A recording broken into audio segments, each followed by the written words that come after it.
We're continuing our coverage of Beryl tonight as it moves closer and closer to the coast. Let's get you caught up with everything that you need to know right now. Many organizations are waiting to receive word on when and where Beryl will make landfall. Crews from power companies all over the nation are headed here to Texas to lend a helping hand. Meanwhile, Texans along the coast are bracing for Beryl. You can't take chances with these kind of storms, and like I told you earlier, I've been through every one since Carlin, and we kept an eyeball on it, and we were going to pay out, but we said, nah, we're going to ride it out because it kept going east.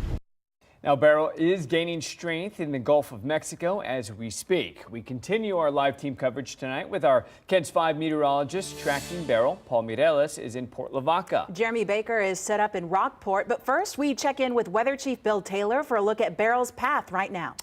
Alicia, I was expecting a little more strengthening for the 10 o'clock advisory. It's been a gradual strengthening this evening, but no big changes since our 7 p.m. update. Right now, the winds are sustained at 70 miles per hour. Gusts are going over 80.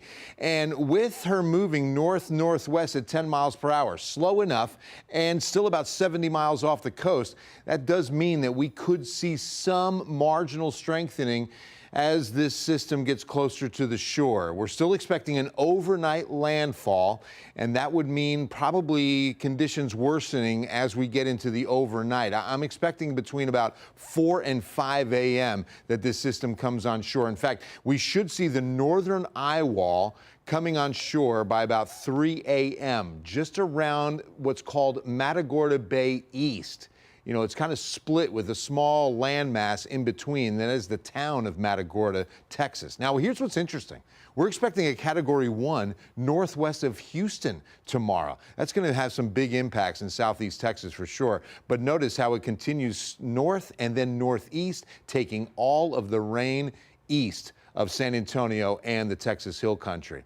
Now, here's a close-up look at that landfall, and this is what I was talking about. You've got Matagorda Bay, then you've got Matagorda, Texas, and then Matagorda East, and that's where we're looking at landfall. Should be onshore by, again, 4 a.m. at the latest, maybe 5, and then you can see Category 1 once inland. Let me show you radar. Some of these rain bands inland today. In fact, a good line came across the Houston area. Some tropical thunderstorms already putting down a couple of inches in the Houston area. They're going to definitely see in excess of 4 to 6 inches. Now, we are live on the Texas coast for this landfall. Paul Mireles in Port Lavaca, Jeremy Baker in Rockport. We'll begin with Paul in Port Lavaca. Looks like landfall, Paul, is going to come in just off to your east, you're thinking, about 4 or 5 a.m.? That's what it looks like, Bill. And by the way, I'm sorry I called you Ryan earlier. Had some IFB issues, as you can imagine, out here. It was the rain was a lot harder. But anyway, yeah, Bill, I do think so. I think that across the bay, that's where the eye is going to be. I think we may be just kind of on that backside eye wall if this does get to hurricane status. And if that happens tomorrow morning, you definitely want to watch because the winds will be coming out of the north. I'm expecting pretty close to hurricane force here in Port Lavaca. Plus, the thing to watch for is the storm surge.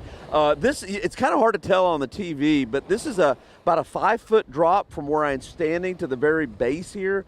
And the water is coming up, and it is lapping up across here. So I expect in the morning with about a 4-foot storm surge for the water to be on the grassy area here tomorrow morning. Winds at about strong tropical storm force and probably some gust into hurricane force. And the wind really picks up when the rain comes. You know, right now we don't have much of a rain shower, but when that rain comes, the wind really picks up. Okay, this is not going to be anything like Hurricane Harvey, but just for a reference of what it was like, because I was here at this hotel during Hurricane Harvey.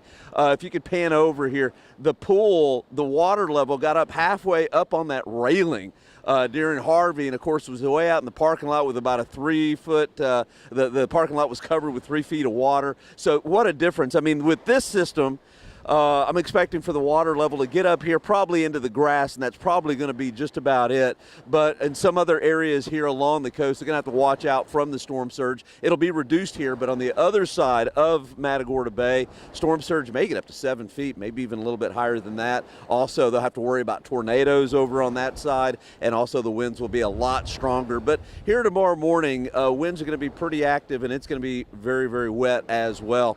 So we still have a hurricane warning right here where I'm standing. We've got a storm surge warning right here where I'm standing. The rain currently has let up a little bit, but I'm expecting the intensity to increase. And right now, I would have expected, like you said, Bill, I would have expected Beryl to have increased in intensity already. But you know, sometimes these, especially these, it seems like these really strong hurricanes, when they're out in the Caribbean, they come across that Yucatan, they get very broad, and it just takes a long time for the intensity, for it all to re-intensify, for rapid intensification close to the center. It's just a real broad system, and so it's hard for it to get the get to rapid intensification. So it looks like that's looking probably rapid intensification less likely. It's still possible, still several hours offshore, but here in Port Lavaca, everybody today definitely taking this system a lot more serious, all boarded up, and it was pretty empty here. And by the way, that hotel, there's nobody here but just a few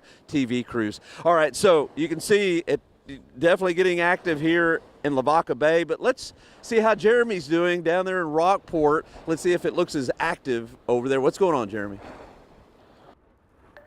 It definitely is more active. From the last half hour, the wind has definitely picked up a bit, maybe 5 or 10 miles an hour. So we're seeing sustained winds around 25 or so. Umbrellas getting blown inside out a little bit here and there. And we had a little rain for about 5 minutes. It poured rain a bit.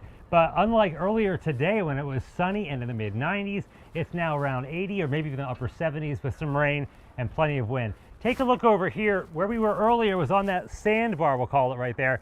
Moved up here because of the rain, but mainly because there's snakes down there. We saw plenty of them, and many people that were passing us on the pier said many are poisonous. But a lot of those people that were passing us on the pier, they were fishing, and as soon as the rain started, you saw them running back out with their dogs. Almost all of them had dogs with them. All very friendly dogs, I must say also. Now, this was the time to evacuate by early afternoon. You haven't done it by now, you gotta ride this thing out. Earlier today, like I said, it was sunny, no wind. We're out and about and saw many boaters securing their boats as they took those last minute precautions. The water with the tiniest waves and people still in the water, even with the rip current threat. More businesses were boarded up and closed, or at least closing early today. Many likely not opening. I was thinking until sometime Tuesday, but tomorrow the weather might improve quite a bit. One guy from San Antonio told us it looked like everyone was playing it pretty safe. Some of the houses that are near us are already boarded up, just in case. I know the HEB is boarded up, some of it, but I think they learned their lesson from Harvey, and they're getting well prepared. We've had this plan for a while, and Beryl tried to ruin our plans, but we're going to go ahead and ride through whatever happens. And I'm pretty sure he'll be okay. We have seen people in the water though, and you can see the water isn't that rough right now, but it still isn't safe. They were in there as early as this evening when the water was already getting a bit choppy, but in addition to the threat of the storm surge, there's also rip currents. So you've got to keep that in mind. The National Weather Service says hurricanes and tropical storms that are even far away can still create those deadly rip currents. So even after the storm passes, don't assume it is safe until officials say it's safe to go back into the water. And the worst of the weather is expected here from now for the next few hours. But once the center of the storm passes to our north, I'm thinking things are going to improve pretty quickly. And by daybreak, we might be looking pretty good. But we'll have live updates throughout the day tomorrow as well, on air and online. Reporting from Rockport, Jeremy Baker, KENS 5. Back to the studio.